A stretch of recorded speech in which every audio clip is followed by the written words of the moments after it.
आ गई महारानी नौकरी करके। नौकरी करके 4 पैसे क्या कमा आती है, कुछ काम को हाथ ही नहीं लगाती है। हम दोनों है ना इसकी नौकरानी, जो इसको गर्मा गर्म खाना बनाकर देंगे। हाँ भाभी, देखो ना, इसके माँ बाप ने इसको बिल्कुल भी संस्कार नहीं दिए, तभी तो सिर्फ नौकरी पर ही जाना आता है। वरना संस्कार होते तो पहले घर के सारे काम निपटाती और बाद में ऑफिस जाती। कैसी संस्कारहीन देवरानी मिली है हमें। सच कह रही हो तुम। हमारे माता पिता ने हमें इतने अच्छे संस्कार दिए थे, तभी तो हम आज पूरा घर अच्छे से संभाल रही हैं।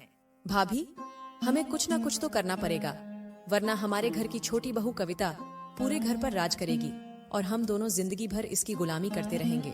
नैना, इसका भी उपाय सोच रखा है मैंने। आज रात माँ जी से इसकी शिकायत ना करी तो मेरा नाम भी मीना नहीं। तभी कविता अपने कमरे से रसोई में आकर बोली, भाभी, आजकल ऑफिस में काम बहुत बढ़ गया है। अच्छा हुआ जो आप दोनों हो, वरना ना जाने मैं घर और ऑफिस दोनों कैसे मैनेज कर पाती। कविता, तुम्हें ऑफिस में भला करना ही क्या होता है, पूरे दिन बैठी तो रहती होगी, मगर यहाँ हम दोनों बेचारी पूरे दिन लगी रहती हैं। तुमसे ज्यादा थकान का काम तो हम करते हैं, फिर भी तुम्हारी तरह कभी भी काम की शिकायत नहीं करती। मीणा भी कहाँ चुप रहने वाली थी, वह बोली, हाँ कविता, नैना बिल्कुल सही कह रही है। तुम तो ऑफिस से आकर बिस्तर पर पसर जाती हो। कविता को अपनी दोनों जेठानियों के मुंह से निकले यह शब्द समझ तो आ रहे थे, मगर वह समझना नहीं चाहती थी, क्योंकि वह घर में कोई बखेरा खड़ा नहीं करना चाहती थी। इसलिए कविता बात को टालते हुए बोली, अरे वाह भाभी, पालक की सब्जी बनाई है आज आप लोगों ने। मुझे पालक की सब्जी बहुत पसंद है। मीणा नैना को धीरे से बोली, देखो, इसको तो कोई लाज शर्म भी नहीं है, वरना इतनी सीरियस बात पर भी सब्जी कौन सी बनी है, इसकी परी है। भाभी, यह जानबूझकर हमारे मुंह नहीं लगना चाहती, क्योंकि इसको तो अब बना बनाया खाना खाने की आदत बन चुकी है। यह भला हमसे बिगाड़कर अपने पैरों पर कुल्हाड़ी क्यों मारेगी? और रही बात लाज शर्म की, तो संस्कार गिरवी छोड़ आई है अपने मायके में। दोनों धीरे धीरे हंसने लगी। रात को मीणा और नैना दोनों अपनी सास सुलोचना जी के कमरे में आई तो सुलोचना जी बोली, आज इतनी रात को मेरे कमरे में क्यों आई हो? माँ जी, आपकी छोटी बहू कविता के बारे में कुछ बात करनी है। ऐसा क्या कर दिया कविता ने जो तुम दोनों को इतनी रात को आना पड़ा? माँ जी, वो तो सुबह सवेरे तैयार होकर नौकरी पर चली जाती है और शाम को देरी से वापस आती है। घर का कुछ काम काज भी नहीं करती। अब आप ही बताइए, ऐसा कितने दिन तक चलता रहेगा? माँ जी, क्या हम दोनों बहुएं इस घर की नौकरानी हैं, जो सारे दिन घर का काम करती रहे और वह महारानी सिर्फ कमाने चली जाए और आकर सिर्फ बिस्तर पर लेट जाए? सुलोचना जी दोनों बहू की बात सुनकर बोली, तुम दोनों बिल्कुल फिक्र मत करो, इसकी अक्ल तो मैं ठिकाने लगाती हूँ। सास की बात सुनकर दोनों बहुएं खुश होकर अपने अपने कमरे में चली गई और दूसरे दिन का बेसब्री से इंतजार करने लगी कि देखते हैं कल माँ जी कविता की किस तरह से खबर लेगी। दूसरे दिन सुबह सुलोचना जी डाइनिंग टेबल पर बैठकर चाय पी रही थी। तभी कविता जैसे ही तैयार होकर अपने कमरे से बाहर आई तो सुलोचना जी बोली, बहू माना कि तुम नौकरी करती हो, लेकिन नौकरी के साथ साथ घर के कामों में बराबर हाथ बटाना भी तुम्हारा फर्ज है। दोनों बड़ी बहुएं दिन भर घर में पिसती रहे और छोटी बहू सिर्फ कमाने पर ध्यान दें, ये तो गलत बात है ना। आज शाम से ही तुझे भी इन दोनों के बराबर काम करना होगा।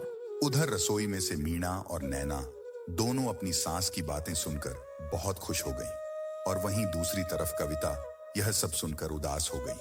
फिर भी सास की बात को टालना उसने सही नहीं समझा, इसलिए वह चुप रही और उसने हाँ में हामी भर दी। शाम को जब कविता ऑफिस से आकर रसोई में गई तो उसने देखा कि दोनों भाभियों ने कुछ भी काम करके नहीं रखा था। दोनों आराम से टीवी देख रही थीं। कविता के रसोई में जाने के बाद वह दोनों भी रसोई में आई। फिर तीनों ने मिलकर खाना बनाया और अंत में सारे बर्तन कविता के लिए छोड़कर चली गई। कविता ने सारे बर्तन धोए और अपने कमरे में जाकर सो गई। सुबह देर से आंख खुली तो देखा 7 बज गए और 8 बजे निकलना है। रसोई में जाकर देखा तो दोनों भाभियों ने कुछ भी नहीं किया था, आराम से चाय पी रही थी।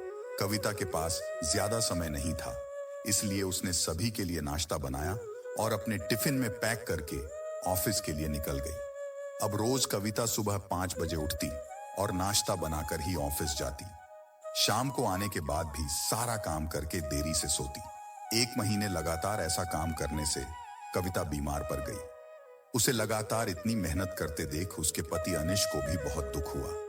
मगर संयुक्त परिवार में सबसे छोटा बेटा होने के कारण वह किसी से कुछ कहता भी नहीं था।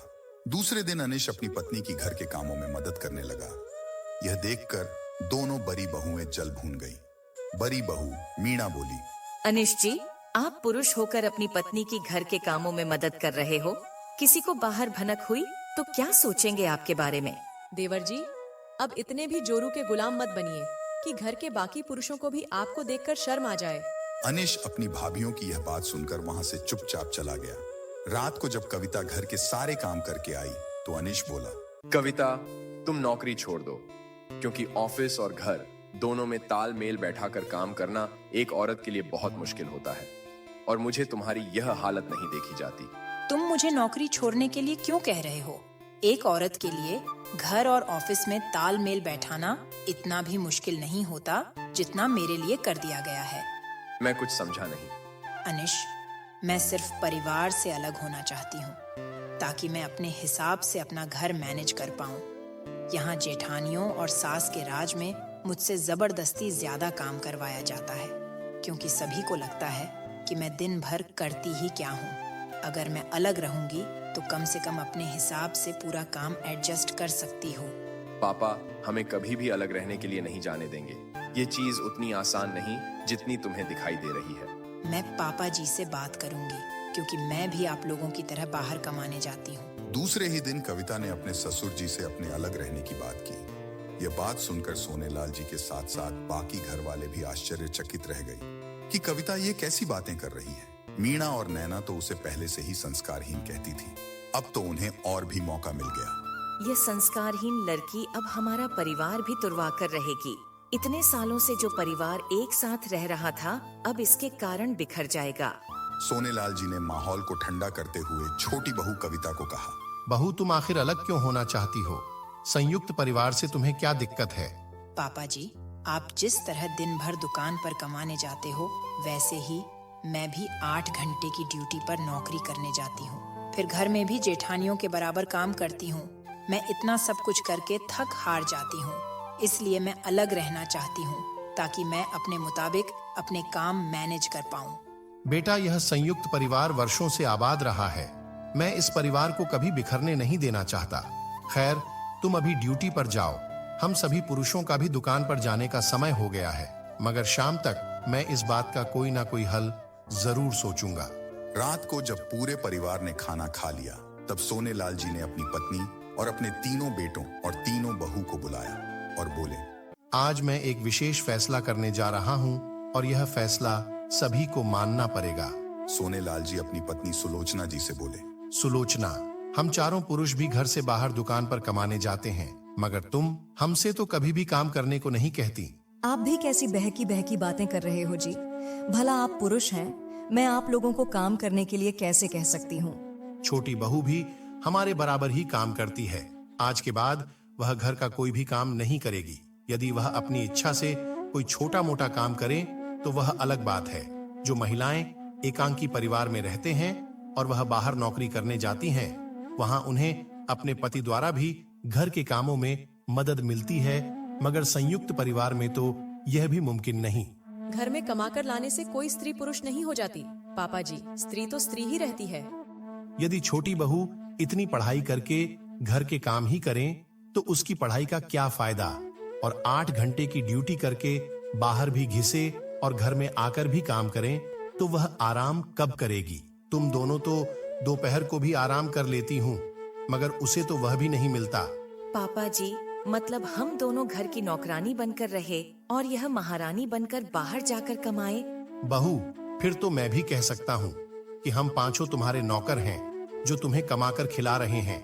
और छोटी बहू कविता की शादी के पहले तो तुम्हें कभी नहीं लगा कि तुम इस घर की नौकरानी हो, तो अब क्यों लग रहा है ऐसा?